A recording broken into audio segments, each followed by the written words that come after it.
best-selling comic book of 2011. That'd be DC's Justice League #1. This was the launch of the New 52. You had to be there, and because of that, this book sold 255,000 copies.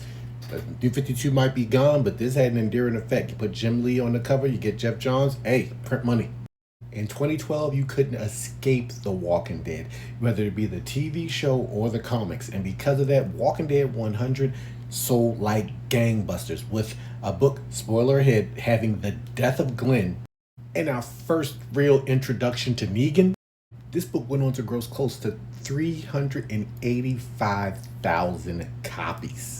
And not to be outdone, in 2013, The Walking Dead was still on fire, and we got the culmination of everything that Negan had done in The Walking Dead #115 when the all-out war story arc began.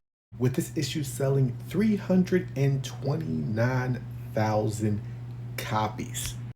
Marvel, I guess being tired of getting trounced by Image, decided to, hey, let's relaunch our biggest character with the Amazing Spider-Man #1.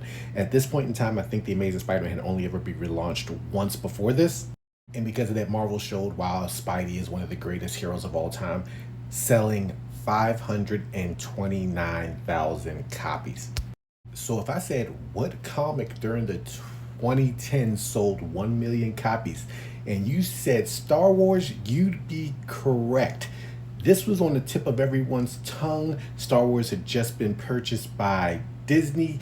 This was the first new book being done by Marvel, and the hype for the new movies was astronomical. So you can only imagine how well this book did, because it wasn't just the casuals picking it up. It was the mainstream as well.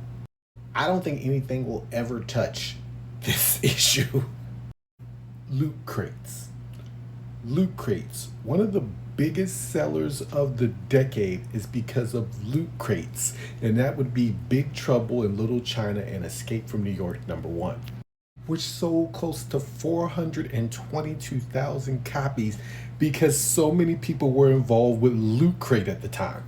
And in 2017, Marvel decided to do a soft relaunch with Marvel Legacy #1.